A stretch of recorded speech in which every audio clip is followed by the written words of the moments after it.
Bonsoir et bienvenue dans ce journal du jeudi 5 mars. Au sommaire, le marché Saint-Cyprien et ses alentours, piétons, semi-piétons ou une réouverture aux tout-voitures. La question se pose chez les commerçants et les clients. Le paracétamol est-il un véritable casse-tête? Une étude anglaise pointerait les dangers de son utilisation. Les spécialistes toulousains relativisent. Et enfin, Zoom Arrière, le grand festival de la Cinémathèque de Toulouse, va accueillir Pierre Lhomme et le génial cinéaste anglais Peter Greenaway.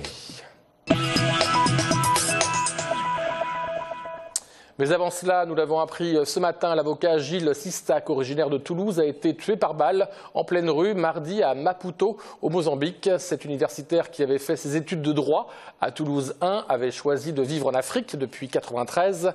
Cet assassinat, que beaucoup qualifient de politique, n'a pas été revendiqué.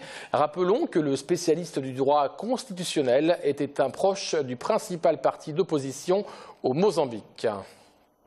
L'ère piétonne du marché couvert de Saint-Cyprien va-t-elle perdurer ou à l'inverse, les voitures des clients pourront-elles y circuler? C'est la grande question de la rive gauche toulousaine à laquelle tentent de répondre Romain Chevalier et Pauline Louvet. Quel avenir pour les bornes du marché Saint-Cyprien? Une question qui demeure aujourd'hui encore en suspens. Sous la pression de certains commerçants, la municipalité réfléchit tout de même à un possible retour en arrière.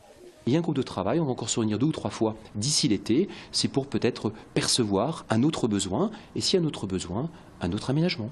L'association Deux Pieds d'Oraux qui prône les transports doux souhaite le maintien de cette aire piétonne. Selon eux, un dépose minute pour les voitures ne rendra pas le marché plus attractif, mais amènera des embouteillages. Les voitures qui tournent en rond, les voitures qui se garent, on ne pense pas que ça règle le problème du marché qui est un problème économique. Ce marché est cher, il a de la concurrence.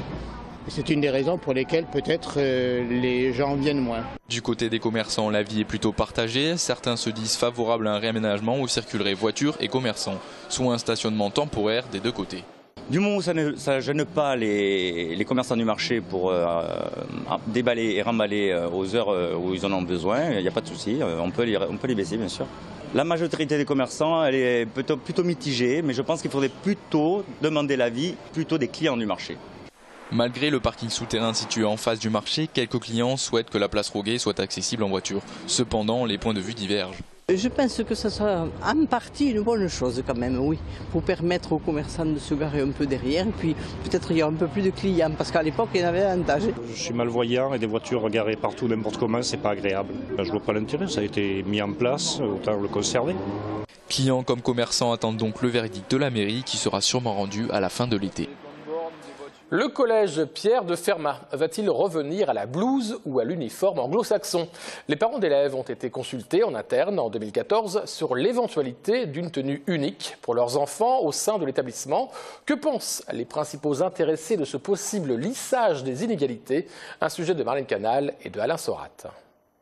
La blouse disparaissait des collèges publics en mai 68. Pourtant, au collège Pierre de Fermat, la mixité sociale s'est accentuée ces dernières années, posant la question des inégalités sociales, de leurs signes extérieurs, avec la pression et la surenchère des marques.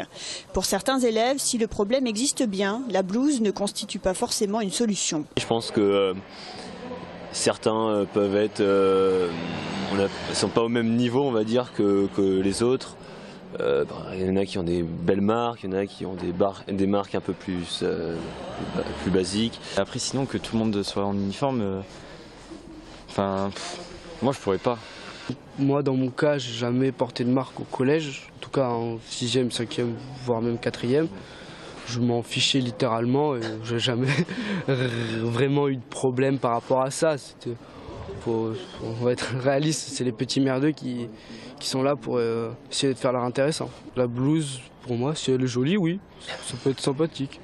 Si les 2/3 des parents d'élèves du collège se sont prononcés pour le port de la blouse, l'idée ne rassemble pas tous les parents d'élèves. Certains considèrent cette solution comme passéiste. On ne le créera, ce vivre ensemble, non pas en imposant comme ça des règles qui viennent d'en haut vers le bas, mais en associant aussi les élèves à la réflexion, en les faisant réfléchir sur, je sais pas, c'est quoi les inégalités, c'est quoi les marques, à quoi ça sert les marques, pourquoi j'essaye de me distinguer, et peut-être peut-être qu'eux auront des propositions à apporter pour justement diminuer ou du moins mieux vivre ces différences. Selon la FCPE 31, l'initiative du collège Pierre de Fermat serait unique dans toute la région et même en France. La question devrait être finalement tranchée en septembre 2015.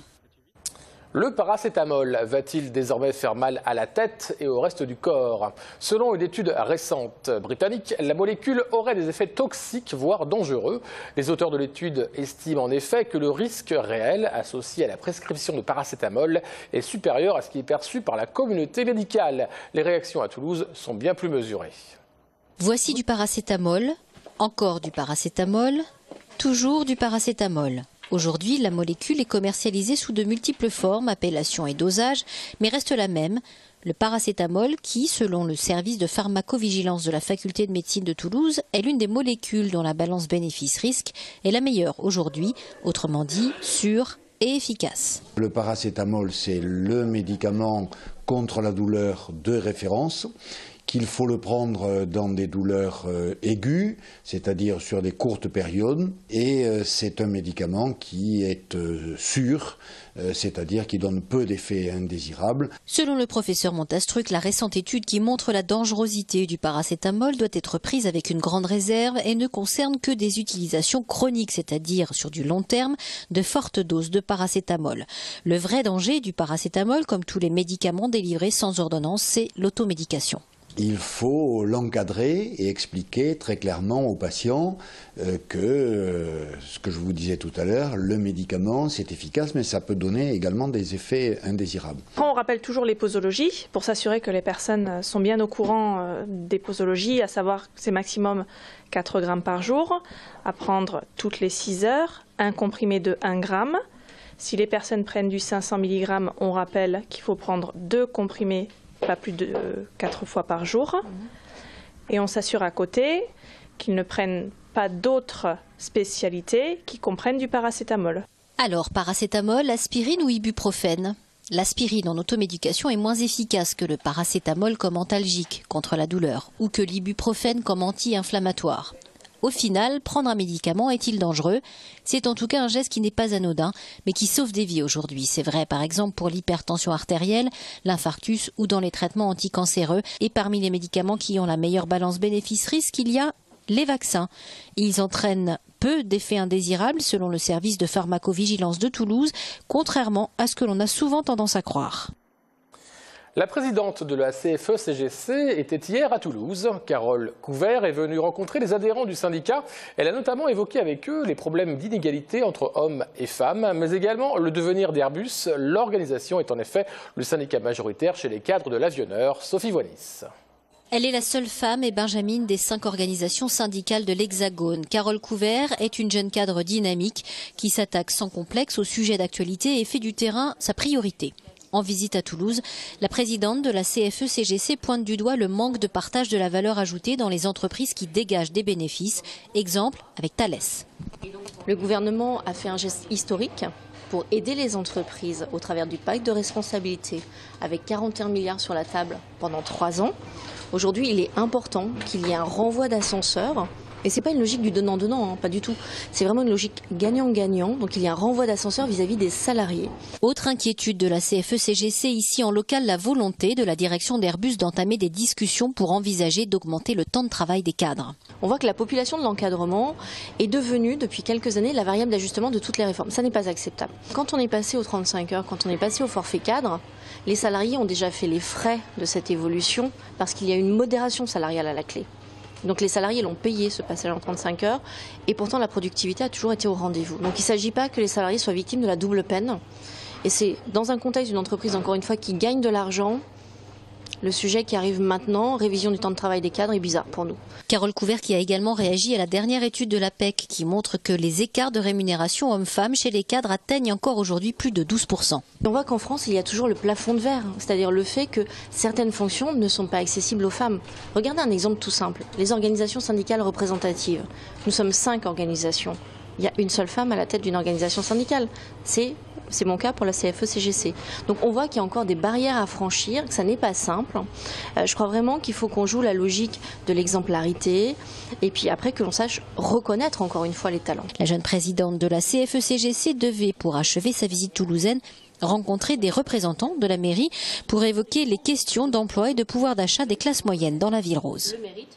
Du 6 au 14 mars, dans le cadre de son festival Zoom Arrière, autrement dit la mise en lumière et en perspective des archives du cinéma, la Cinémathèque de Toulouse accueille deux grands noms du cinéma, Peter Greenaway, cinéaste britannique majeur, et Pierre Lhomme, un des directeurs de la photo les plus connus au monde.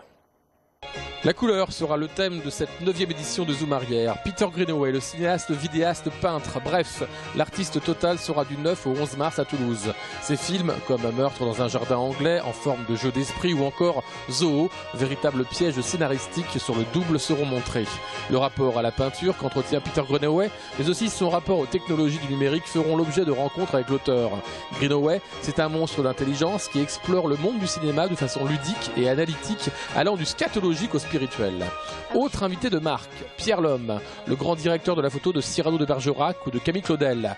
Il présentera notamment L'Armée des Ombres de Jean-Pierre Melville dans une version restaurée qu'il a pilotée. Pierre Lhomme présentera aussi Mortelle Randonnée de Claude Miller avec Isabelle Adjani ou encore La Chamade d'Alain Cavalier. Zoom Arrière, c'est du 6 au 14 mars à la Cinémathèque ou encore à l'ABC. Et pour finir, un peu de rire avec le festival des Nez Rouges jusqu'au 7 mars à l'Altigone de Saint-Orens. Vous pourrez demain découvrir le spectacle de Elena Ventura, clown parlante de son état, qui vous entraîne dans les méandres de sa vie où parfois l'on croise son côté clown blanc, rire et émotion donc. Au bal, pourquoi ce geste demande encore la fée à Cendrillon parce que je n'ai pas envie de m'offrir au premier venu, sous prétexte qu'il est riche, que c'est un prince, et qu'en me mariant avec, j'aurai une vie de princesse.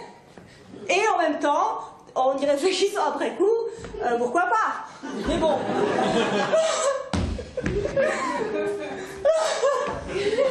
Parce que c'est un nain russe qui a fui la Russie, justement, c'est pour ça qu'il est là, il a fui la Russie, où les nains sont chassés pour leur viande.